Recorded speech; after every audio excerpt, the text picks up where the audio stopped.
So you want to be a fairy? Forget the cute, sparkling fairies you see in cartoons. Tinkerbell might have taught you that fairies are just sassy, glowing friends, but the ancient legends tell a much darker story. The true fair folk, also called the Aoshi or Fae, are not friendly spirits. They are beautiful, terrifying, and profoundly alien predators. Some of them live among us, just as told in many stories through generations. But they live under a different moral code. And it doesn't include human concepts like empathy or fairness. We'll be talking more about this later on. They also lack the concept of time as we mortals see it, because they are near immortal. They live so long that to them, our entire lives are less than a blink of their eyes. We'll also do a deep dive on this later, but for now it's suffice to say that if you spend time under the influence of fairies and return to your own world, everyone you know would have gotten much older or have died from old age through normal passage of time. But not you. You'd think that you were only away for a few hours or days. Sounds freaky, huh? Yet, there's always been a fascination among us on how to become a fairy. Face it, there are some cool things about them, such as immortality, so that you never worry about growing old. Then there's transcendence, meaning that you leave behind human weaknesses such as hunger and pain. These two things alone will let you party all day and all night for as long as you want. And in case you need a third reason, let's go with glamour. If you're ever back in the mortal world, you can play tricks on humans using glamour, aka illusions. Make them see something else besides reality. We'll talk about this later too. Now there's many more reasons, but in short, once you've joined the Faehood, then you'll become a magical being too, just like them. In this video, we'll talk about 6 ways to becoming a Fae according to myths and legends from Ireland, Scotland, and Britain. We'll be exploring the Seelie and Unseelie courts, which are the 2 rival factions of Fae. Essentially, they're the quote-unquote good Fae and the evil Fae. The word good in quotes because that's a loose description, as we'll see later on. We'll also talk about the all-important veil. It separates our mortal world from the fairy realm. And by the way, we need that veil to keep us safe. Let's begin.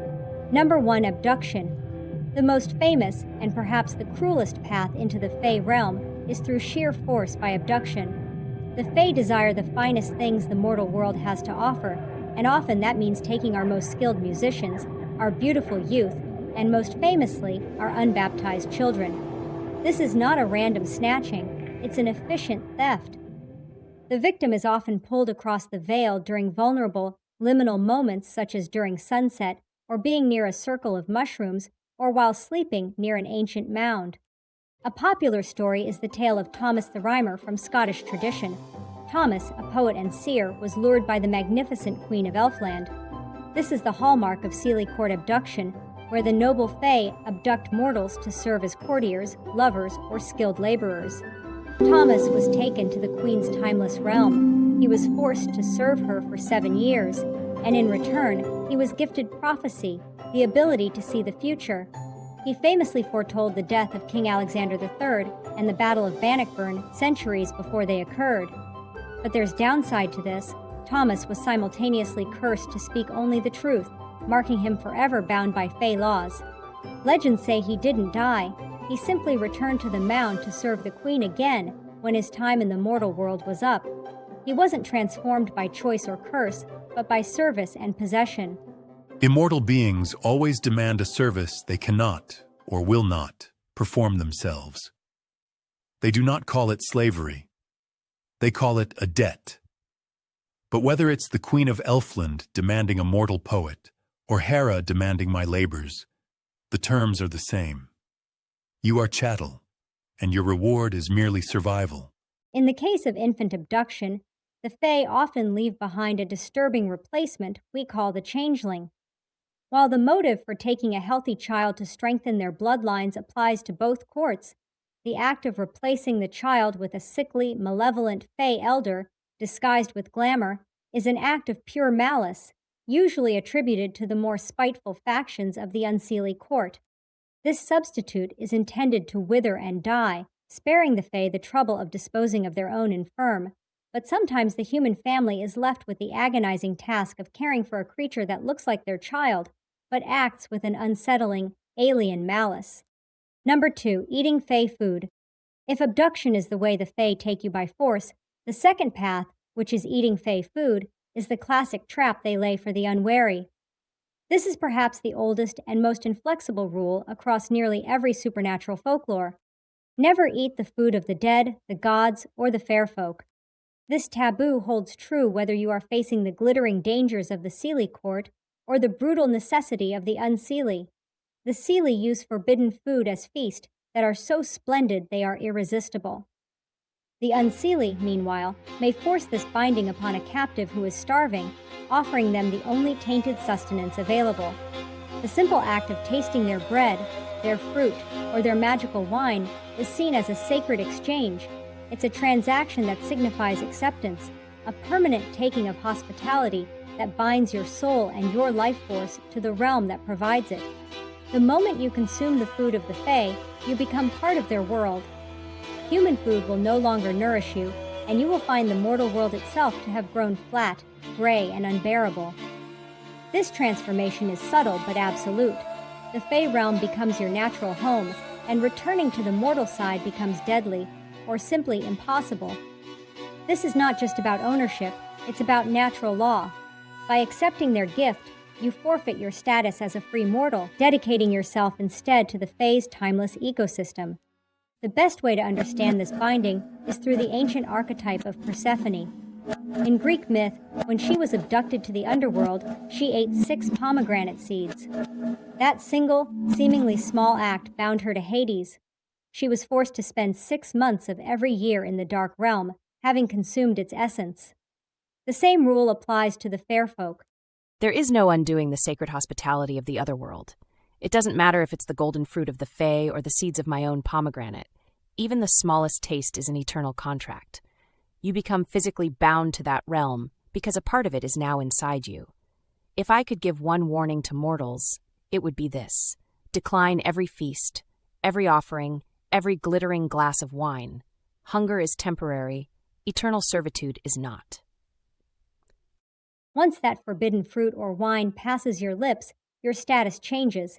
You are no longer a visitor, you are now a resident, a subject, and a potential member of the fair folk, bound by a hunger that only their world can satisfy. Number 3, hybrid birth. While less common than outright theft, the legends of children born of a mortal and a Fae entity are pervasive throughout European mythology. These unions often occur with solitary Fae or rogue spirits who fall outside the formal Seelie or unseelie hierarchy. However, the child's destiny is often determined by the parent's nature.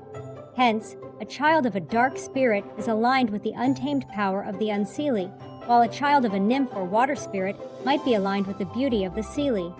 These children, often referred to as half-bloods or demi-fae, possess an inherent advantage because they are naturally granted passage and power in both worlds. They often inherit the longevity, magical ability, and ethereal beauty of their Fae parent, but they retain the human capacity for emotion and mortality with an extended longevity. They are neither fully Fae nor fully mortal, but they are absolutely part of the Fae's domain. The most famous example in British mythology is that of Merlin from the Arthurian legends. While often called a wizard, some lore holds that Merlin was the son of a virtuous mortal woman and an incubus, a demonic or elemental nature spirit often aligned with the unseelie court. This hybrid lineage was the source of his immense magical power. The curse and the blessing of the hybrid is that they struggle for belonging. They are viewed with suspicion by mortals due to their alien power, and are often treated with disdain by the pure-blooded Fae for their human weakness. To be born of two worlds is to belong to neither. The human side sees the monster, the immortal side sees the weakness. You inherit the gifts of the Fae, which are their long lives and magic, but you inherit the heartbreak of mortality. We carry the blood of gods and beasts, but our fate is always defined by the edges, never the center. Ultimately, the demi-Fae's bloodline places them firmly within the magical structure of the fair folk, marking them as naturalized members of the supernatural world. Number 4, marriage. If the Fae cannot take you by force, food, or bloodline, the next path is through the sacred, binding power of marriage. This is a permanent union, where the outcome of such a union is the complete loss of the mortal's identity and freedom. which is replaced by the eternal nature of the fair folk. The Fae have no concept of divorce, only eternal contracts. When a mortal marries one of the fair folk, they enter into a supernatural pact that binds them to their spouse's realm and laws forever. The mortal may believe they are marrying a beautiful, powerful person, but they are truly wedding themselves to the eternal nature of the Fae. When you marry a Fae, you violate the natural order. You trade mortal freedom for immortal law, and the ledger must balance. You may gain beauty or power, but it will cost you your right to the human world. That balance is exacted always down to the last drop of devotion and obedience. The mortal becomes Fae not through a physical change, but through a legal bond. Number 5. Curses. The fifth path to joining the ranks of the fair folk is not through death or contract, but through pure, raw magical decree via curses. The Fae possess immense binding magical power, and a direct, eternal curse is capable of twisting a mortal body and soul into a specific type of Fae creature, often for the purpose of forced service. This transformation is typically a punishment for a grave offense against a powerful Fae, such as a violation of a sacred oath, or as judgment when the Fae acts as cold supernatural judge of mortal disputes. A clear example of this is the loathly lady motif found in Celtic tradition. In these types of stories, the monstrous form is a curse imposed on a mortal, often a woman of great narcissistic beauty who used her looks to manipulate and scorn others. A powerful Fae, angered by her vanity and hubris, curses her by transforming her into the loathly lady, a hideous, withered monster, permanently stripping her of the very beauty she worshipped. She is then bound to a wild, remote place to serve out her centuries-long punishment, effectively becoming a permanent figure of the Unseelie Court's dark, elemental side. Wickedness is just raw material. The Fae don't forgive your vices. They forge them into chains. Your punishment is not death, but a duty that has no end. Your chains are eternal, and they are made of you. The transformation is instantaneous and irreversible. The human soul is trapped within a new Fae form, bound by the magic that created it, and forced to perform its chilling duty forever. The Fae don't just punish, they transform the wicked into permanent tools for their world. Number 6. After death. The final and most obscure path to joining the fair folk involves the binding of a restless human soul after death. The Fae often act as scavengers or custodians of the spiritual boundaries, claiming the souls of mortals who die in a state of deep malice or unholiness. This method is rarely about gaining a beautiful courtier. It is the Unseelie Court's final, twisted way of recruiting servants from the discarded dead. The result is usually a monstrous, cursed entity, permanently tied to the Fae's territory. The prime example of this spiritual hijacking is the dark origin story of the Redcap, the grotesque goblins of ruined castles. In this lore, the Redcap is the cursed soul of a wicked human bandit or murderer. The story goes like this. While the bandit was alive, his constant bloodshed had violated a sacred spot, such as the desecration of a standing stone under the protection of a powerful Fae. His continuous violation angered the Fae, and upon the bandit's death, the Fae intervened. It did not allow the soul to pass on to the afterlife. Instead, the Fae stripped it of its humanity and trapped it as a redcap to guard a ruined tower forever. Every soul has its appointed destination, and I know every boundary. But the Fae, they are thieves of the spiritual economy. They do not wait for the natural law. They snatch the soul from the very edge of the crossing and bind it to their earthen realm. The transformation makes the soul a permanent fixture of the Unseelie Court's dark dominion, proving that even a wicked death can be twisted into eternal servitude. Thank you for watching. Tell us in the comments how you'd like to transform into a Fae.